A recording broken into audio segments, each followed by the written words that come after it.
ያነጻጸረልን ማለት ነው። ሌላው የሚገርማችሁ እንደ ላብ ተወለደ ይላል። እንደምን ተወለደ? ተወልደ ከመላይ ወአኮ ከመደም፣ እንደ ደም አይደለም የተወለደው እንደ ላብ ነው ይላል። ይሄን ደግሞ እናጥ ነው ክርስቲያኖች ደም ከሰውነታችን ሲወጣ አቁስሎ ምልክት አሳይቶ ሰንጥቆ አይደል ከሰውነት የሚወጣው።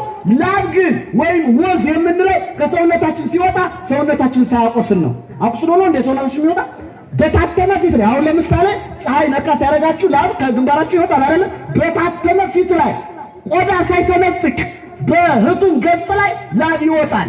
ደም ቢሆን ግን ቆዳን ሰንጥቆ ምልክት አሳይቶ ነው አይደል? ክርስቶስ ከድንግል ማርያም የተወለደው እንደ ደም አይደለም። እንደ ምንድን ነው ማለት ነው? እንደ ወስ። ወስ በቆዳ ሰንጥቆ ሳይሆን ያለ ምልክት ያለ ትራት ከአካል እንደሚወጣው ሁሉ ክርስቶስም ማኅተመ ድንግልናዋን ሳይፈታ ከማን ተወለደ? ከድንግል ተወለደ ማለት ነው። እንግዲህ ይህ የተወለደው ዛሬ ምኑ ነው ማለት ነው? ባለ ግዝረቱ ነው። ወደ ግዝረት ቤት የሄደበት ነው። በተወለደ በስምንተኛ ቀኑ እንደ ኦክቶግ እንደ ወሪቱ ስርዓት ወደ ቤተ ግዝረት ዘውት ሄዱ። ወደ ቤተ ግዝረት ዘውት ሄደው ሳለ ገዛሪው ምላጩን ይዞ ቀረበ። ማን ነው? ስምዖን ይባላል። ለመገዘር ምላጩን ይዞ ሲቀርብ ኢየሱስ ክርስቶስን ለመገዘር በተዘጋጀ ሰዓት ከስምዖን እጅ ላይ ያለው ምላጩ ምን ሆነ?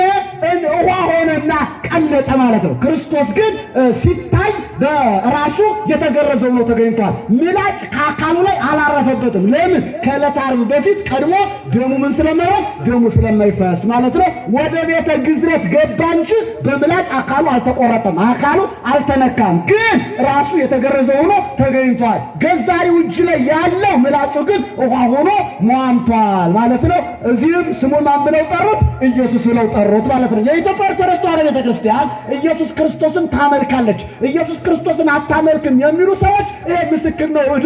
እንዲሁም ዕለት በየቀኑ ኢየሱስ ክርስቶስን እኮ ነው የምትገልጠው። በሰዓታቷ፣ በቅዳሴዋ፣ በማህሌቷ፣ በሁሉ ነገሯ ኢየሱስ የምትገልጠው እንደዚህ አይደል የምትለው?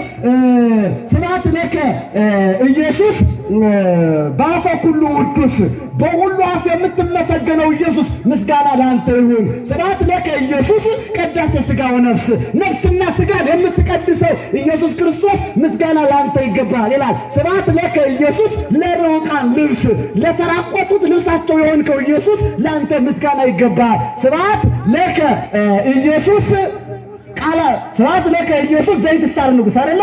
የማትሻረው ንጉሥ ኢየሱስ ወይ ለአንተ ምስጋና ይገባል። ከዛ ስብሐት ለከ ኢየሱስ ቃለ ቅዱስ፣ የአብ አካላዊ ቃል ኢየሱስ ክርስቶስ አንተ ቅዱስ ነህና ምስጋና ለአንተ ይገባል እያለች ቤተክርስቲያን ታመሰግነዋለች። ስሙንም ኢየሱስ ብለው ጠሩት።